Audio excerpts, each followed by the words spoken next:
Investigadores del fenómeno ovni decidieron ascender al volcán Iztaccíhuatl para estudiar una de las zonas donde más avistamientos se producen en toda la región. El equipo debía subir más de 4.000 metros. El frío y la falta de oxígeno serían sus peores enemigos. Avanzaban sin saber que allí los esperaba una aventura para la que no estaban tan preparados. En esa ocasión, habíamos decidido ir precisamente a monitorear un poco el Iztaccíhuatl de algún otro objeto que pudiésemos captar. Marco Antonio Rodríguez había podido filmar un cilindro enorme sobre el Iztaccíhuatl en la zona de la cascada congelada. En aquella ocasión nos acompañaron miembros del grupo de rescate Agreste San Rafael, que se encargan de hacer labores de rescate en alta montaña. Empezamos a subir ya tarde. La caminata fue muy pesada, muy pesada. Después de 2 horas de caminata, el grupo llegó a la zona donde armarían el campamento. En breve, el frío iba a ser la menor de sus preocupaciones.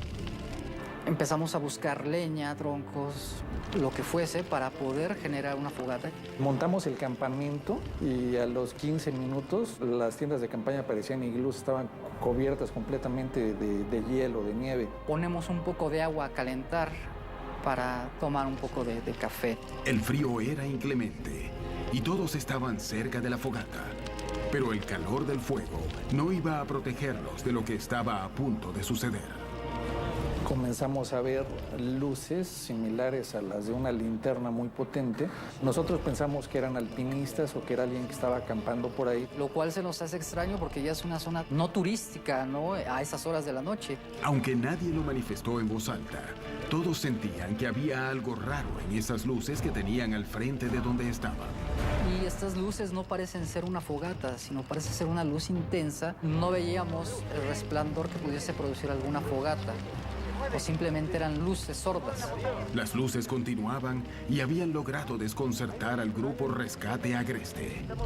La sorpresa del grupo Agreste fue que ellos no tenían registro de absolutamente ninguna persona que se encontrara en la montaña. Las luces empezaron a tener un comportamiento cada vez más extraño. La luz se encendía y quedaba fija y de repente se apagaba. Volvía a encender y volvió a apagar y así estuvo haciendo la operación como si nos estuvieran haciendo señal. Todos obviamente traíamos lámparas, tratamos de hacer señas con las lámparas y a su vez parecía que como que respondían a las luces que también nosotros aventábamos.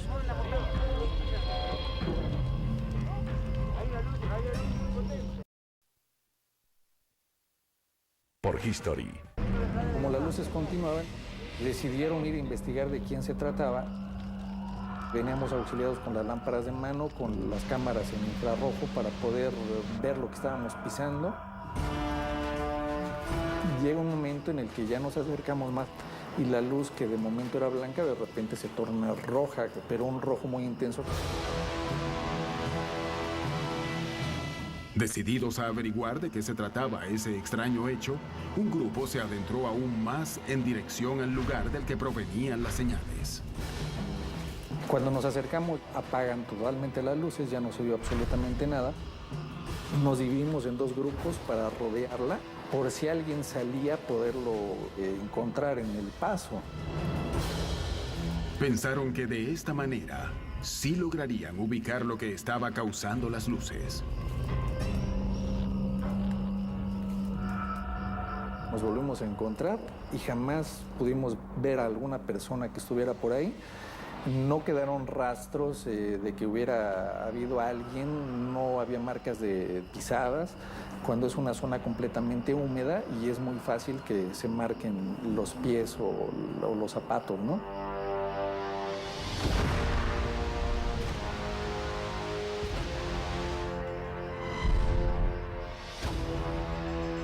Era imposible prácticamente que alguien se pudiera ocultar ahí, porque utilizamos el infrarrojo de las cámaras para poder ver con más claridad, con las linternas. Entonces, ¿qué fue eso? ¿De dónde provienen esas luces? Sin ninguna posibilidad de responder el interrogante, los hombres decidieron regresar al campamento. En ese instante todos estábamos protegiéndonos del frío porque en realidad estábamos a una temperatura tan fuerte que el agua que llevábamos para beber se congeló. Preocupados por protegerse del frío, ninguno registró nada raro en el ambiente, aunque algo extraño estaba empezando a suceder.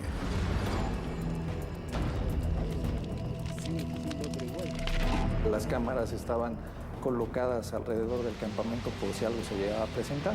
Pero en eso que estábamos platicando empezamos a escuchar, oye, ¿están escuchando eso? ¿Están escuchando eso?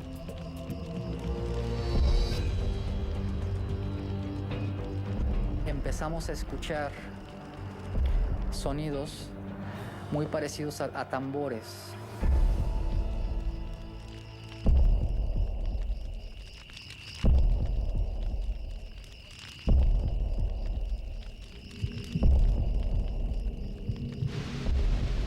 Algo así, pum, pum, pum, pum, pum, pum. Unos ruidos de tambores a 4.000 metros de altura sin una fuente real de dónde venía. La fuente del sonido era inexplicable. De un lado tenían la pared de la montaña y del otro, la zona hacia la que se habían encaminado unos minutos antes, donde sabían que no había nadie. Los ruidos se incrementaban cada vez más y junto con ellos sucedió un extraño fenómeno físico.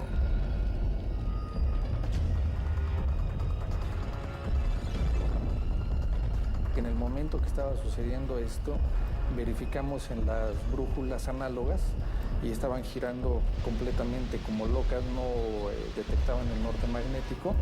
Los dispositivos digitales que funcionan como brújulas, como detector de campos electromagnéticos, se bloquearon, nos apareció un mensaje que decía que había una interferencia electromagnética. Pensamos que íbamos a presenciar algo, que algo iba a aparecer de repente.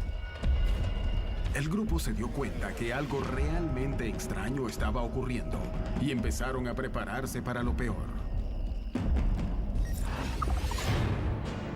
En muchos de los casos que se registran en el continente, los testigos afirman haber visto luces anómalas, aunque no siempre logran captar qué se oculta detrás de las mismas.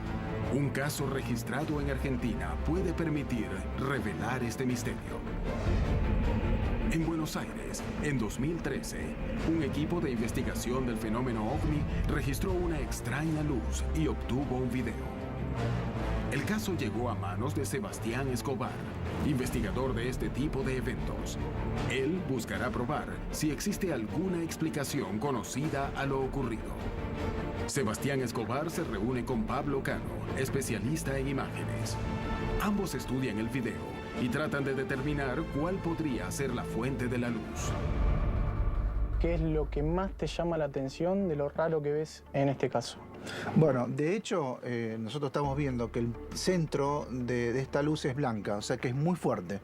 O sea, acá está quemando la imagen. Por más que esté lejos y amplifique, tiene mucha potencia la luz. No es una luz fría, es una luz con mucho brillo. Pero de todas maneras ya la imagen es muy rara. Yo no estoy acostumbrado a ese tipo de imagen.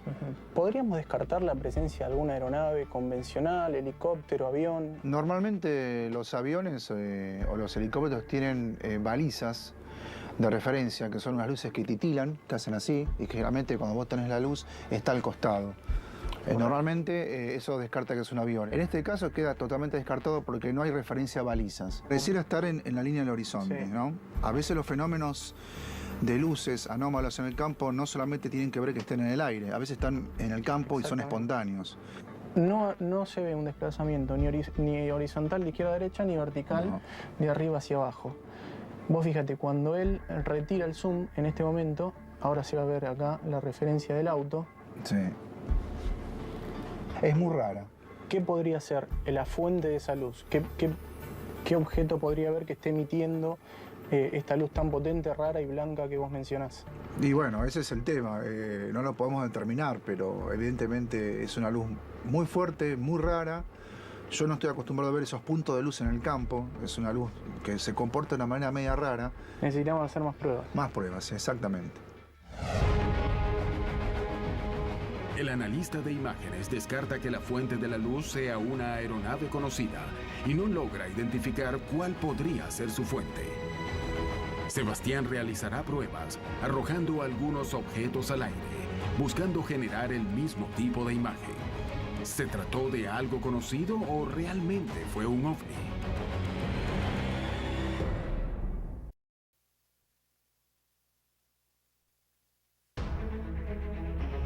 En el volcán Iztaccíhuatl, en México, un grupo de hombres realiza una vigilia y ven una luz muy rara.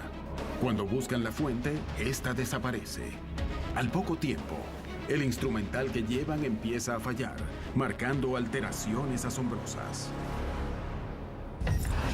En Argentina, un investigador analiza un video con un supuesto ovni y probará hacer volar distintas luces para establecer cuál fue la naturaleza del objeto grabado. En Minas Gerais, el reconocido artista brasileño Yacir Chediak y su novia son alcanzados por una anómala y potente luz. Asombrosamente, él logra ver al objeto que la emana.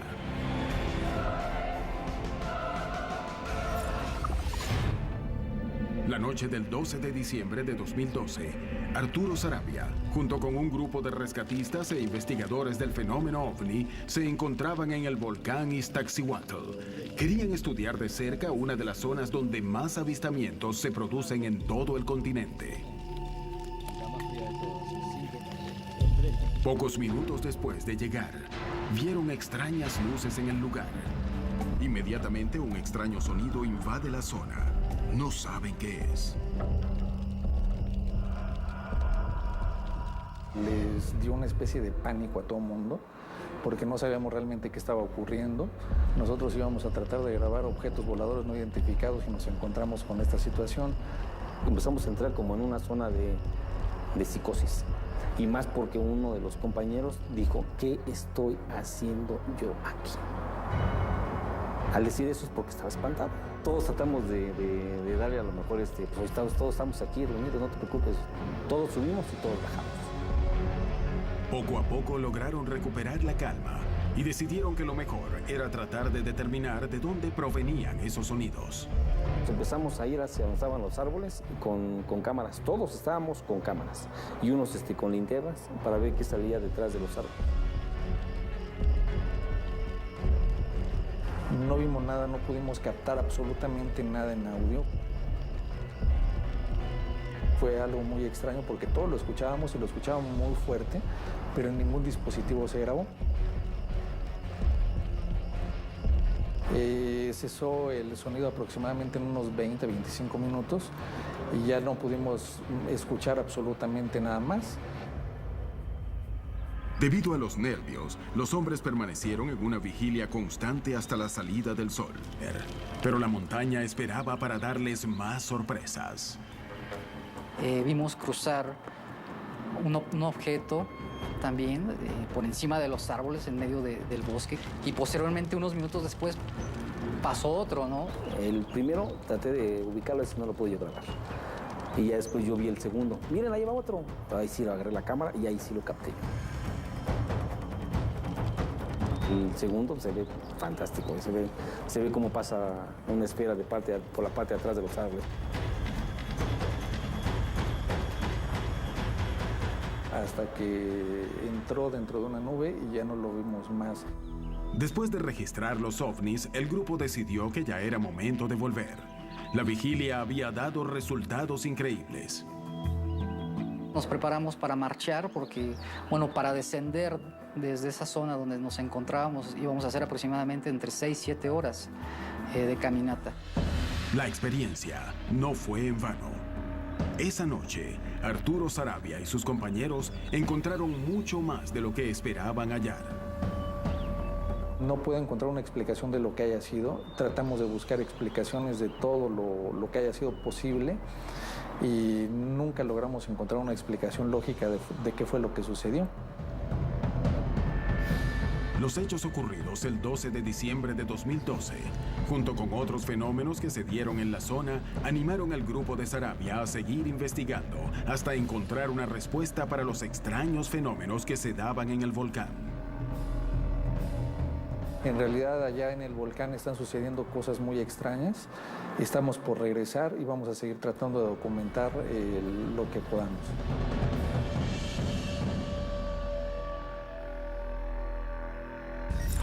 Sarabia no es el único investigador del fenómeno ovni que busca ir hasta las últimas consecuencias para tratar de encontrar una explicación a estas extrañas manifestaciones. El seguimiento y estudio de estos casos ha llevado a asombrosas posibilidades que continúan en debate. En 1958 salió a la luz una teoría sobre la posibilidad de que el fenómeno ovni no ocurriera de manera azarosa, sino que estos podían estar ordenados alrededor de un eje trazado originalmente en Francia, que luego se fue ampliando. ¿Realmente existen zonas candentes? ¿Cómo deben ser interpretadas? La famosa línea Bayona-Vichy, o Babic, como se la llamaba en su momento, es una línea que atravesaba justamente estas dos poblaciones francesas en la famosa oleada de 1954. Bueno, las líneas de Babic, o al menos acá en esta parte del mundo se conocen como las ortotenias, son estas líneas, son estos caminos por donde constantemente se ven que están atravesándose los objetos voladores no identificados. Y cuando se extendía esa línea en territorio imaginario hacia otros países, se habían encontrado una gran cantidad de casos. Entonces se decía que eso podía ser una especie de corredor. Hemos tenido una oleada grande de ovnis aquí en América Latina, desde Punta Porá hasta Recife, atravesando el océano y entrando a Europa. Y junto a eso, en ese mismo periodo, hubo oleadas de avistamiento de ovnis, y justamente coinciden con lugares en los que se erigieron catedrales y grandes monumentos, donde hubo grandes acontecimientos de la humanidad. Lo interesante es que hubo investigadores en la República Mexicana en los años 60, don Pedro Ferriz Santa Cruz, tanto en los 60s como en los 70s, que trajo ese mismo modelo y lo aplicó a la República Mexicana. Lo interesante del asunto que encontró que estas líneas existían, pero entre las zonas arqueológicas. En algunas regiones se juntan estas líneas y forman vórtices y forman centros de poder, como también se comenta que es México, y regiones muy en particular como Tepoztlán, Morelos, donde se dice que 7 líneas ley se conjuntan ahí. Esto quiere decir que nuestros ancestros eran mejores detectando esos lugares poderosos de lo que somos nosotros y que los usaron deliberadamente para sus lugares de adoración, de sacrificios y de rituales. Las ortotenias son líneas de fundamental importancia en el mundo, porque quizá allí yazcan puntos vitales del planeta mismo, de la propia Madre Tierra. Son líneas según las que quizá los extraterrestres seguían para mantener el contacto con nosotros. Se trata de unas líneas en las que se ha reportado un aumento de actividad ovni. ¿Eso se debe a que los ovnis están al tanto de esas líneas de algún modo? No me parece extraño que estas corrientes energéticas existan y que estén recorriendo nuestro planeta y que también estos artefactos se guíen de ellas, porque se dice que estos siguen las líneas ley. ¿O hay causas para ellas que la ciencia aún no ha descubierto que no son extraterrestres, sino que se relacionan con las fuerzas geológicas de la Tierra, los campos magnéticos, el plasma atmosférico, fenómenos que la ciencia no comprende totalmente aún? ¿Existen realmente estas líneas imaginarias donde ocurren más avistamientos? ¿O se trata de fenómenos de la naturaleza para los que aún no poseemos explicación? Todo ello es posible, pero si son fenómenos paranormales o hechos normales de la Tierra, es algo que no hemos entendido aún. Sigue siendo algo incierto. El misterio acerca de qué hay detrás del fenómeno ovni desvela a investigadores y científicos de todo el mundo. Descubrir el origen de estas extrañas presencias podría revelarnos mucho sobre manifestaciones naturales. ¿O acaso permitirá descubrir si la Tierra es el único planeta que posee vida inteligente en el universo. En 2013, un grupo de investigadores del fenómeno OVNI captó una extraña luz que fue grabada con equipo de alta definición y un gran zoom. Sebastián Escobar analiza el caso y busca establecer cuál pudo ser la fuente. Un analista de imágenes descartó que se trate de una aeronave conocida. Escobar realizará una serie de pruebas para buscar una explicación y determinar si se trató de un ovni o de algo conocido.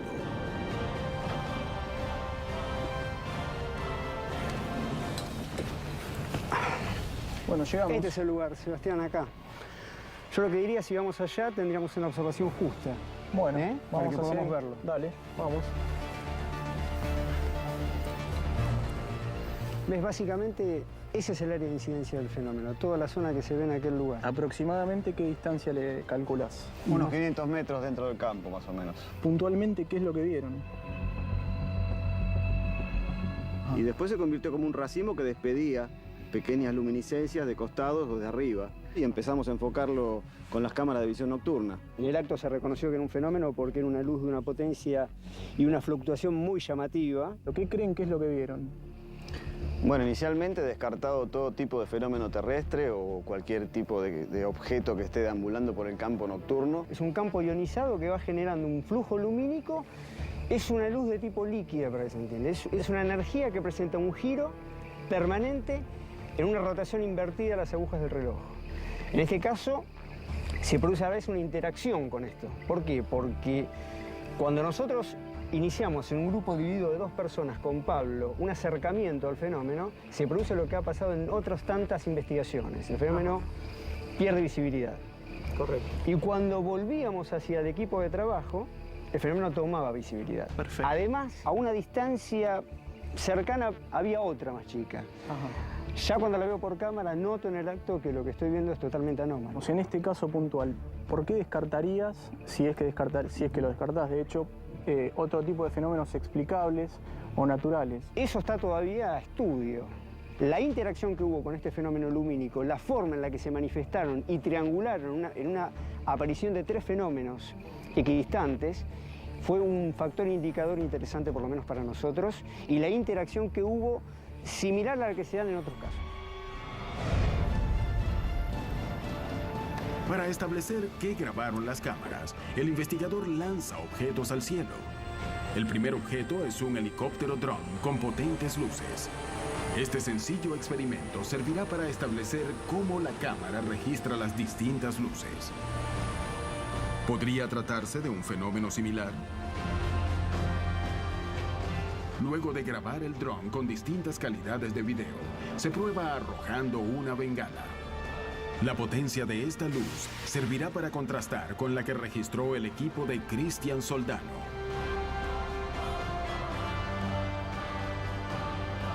Un análisis exhaustivo comparará las imágenes captadas en la prueba con las originales.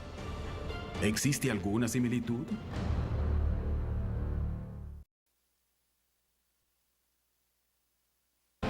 En una noche de febrero de 1995, el reconocido artista brasileño Yassir Chediak se encontraba con su novia en medio del campo. Durante una cita romántica, una extraña luz se presentó en el lugar y pasó realmente muy cerca de ellos, tanto que casi 20 años después, él recuerda cómo era el objeto que la emitía.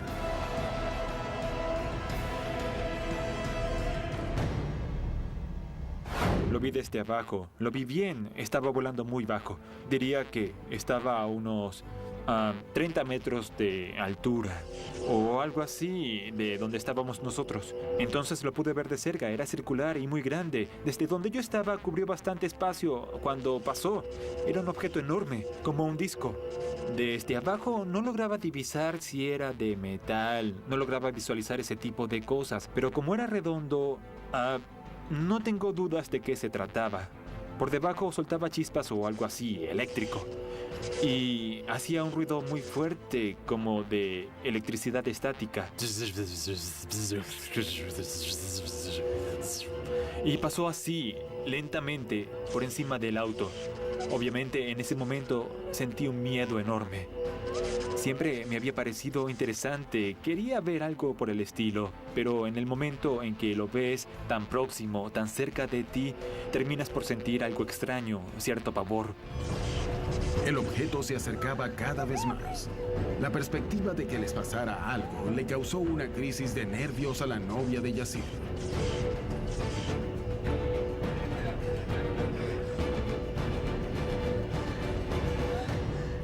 Ella entró en pánico. Recuerdo que se puso muy nerviosa. Sé que gritó. ¿Pero qué es eso? ¿Qué es eso? La extraña luz estaba casi arriba de ellos.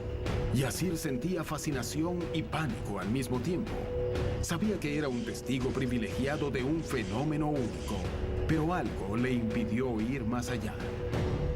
¿Que por qué no salí del auto? Porque el miedo pudo más. Estaba en un lugar totalmente oscuro y no me sentía a salvo. Tenía una sensación de inseguridad. Frente a la situación de peligro, Yacir optó por permanecer en el auto, observando al objeto que lentamente empezó a alejarse.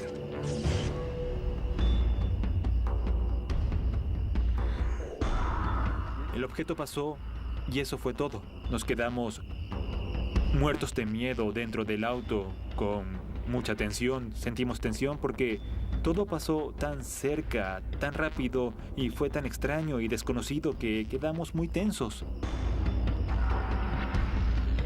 Yo quedé estupefacto en ese momento. No encendí el auto en ese momento, sino que me quedé allí. Nos quedamos en ese lugar 5 minutos para recuperar nuestro aliento, para recuperar la calma, y no encendí el auto sino hasta que me sentí más tranquilo. Lo encendí para salir de allí. Por Dios, sí que quería salir de allí.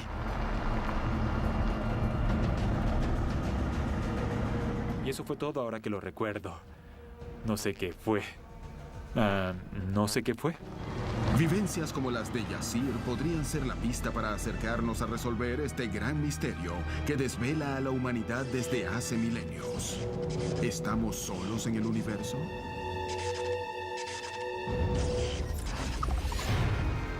El argumento escéptico rechaza que el fenómeno ovni pueda explicarse como tecnología no humana.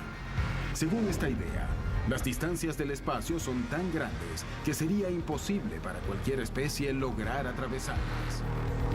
Los escépticos intentarán decirte algo porque no quieren que veas las cosas reales. ¿Por qué será eso? No sé por qué los escépticos intentan decirte qué creer.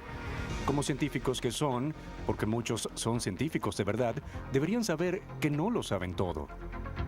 Su argumento más común es que no se puede llegar aquí desde allá. Y eso es tan tonto como decir que el tiempo que tardarías en dar la vuelta al mundo es el mismo que le tomó a Magallanes en 1523. En su navío tardó 3 años. La estación espacial lo hace ahora en 90 minutos. Si un científico te dice que lo sabe todo, hay un problema. La mayoría de los escépticos tienen la certeza absoluta de que los ovnis no son extraterrestres. Y yo tengo un gran problema con eso. La ciencia está constantemente cambiando. Así que no podemos estar seguros de a qué llamar un hecho científico. La respuesta a la pregunta, ¿se puede llegar aquí desde allá? Es sencilla, eso depende. ¿Lo único que tienes es un simple cohete químico? ¡Qué tontería! Por supuesto que no. La pregunta general es: ¿cuál es el historial de interacción entre extraterrestres y humanos? No queda duda en mi mente de que los extraterrestres han interactuado con la raza humana desde hace tiempo. Siempre me ha parecido que las personas que aseguran que no se puede llegar aquí desde allá no han investigado bien. La fusión nuclear hace el viaje posible. Voy a darles una idea de lo que quiere decir esto. La mayoría de las reacciones químicas, conducir un auto, encender una cerilla, lo que sea, involucran algunos electronvoltios por reacción, menos de 20. Una reacción de fusión, si eres lo suficientemente listo como para conseguirla, libera la energía de 18 millones de electronvoltios. Así que es cierto, el viaje en bicicleta es imposible, pero puedes usar sistemas de mucho mayor desempeño. Einstein, quien es considerado el científico más inteligente, se ha equivocado y sus errores se han demostrado a medida que aprendemos más y avanzamos. Creo que los escépticos tienen que entender este punto sobre el fenómeno ovni. No quieren creer que sea extraterrestre, pero es posible que lo sea.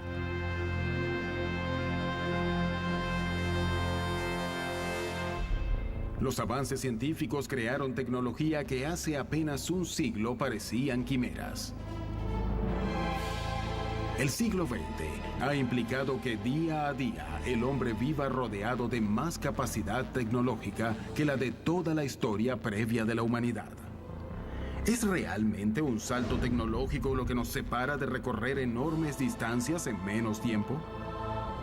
¿Existe una civilización más avanzada que la nuestra que lo logró? ¿O el hombre inviste al fenómeno ovni de fantasías de ciencia ficción? El continente encierra miles de historias que acaso sean la clave para comprender mejor este fenómeno. Y es hora de ir tras ellas.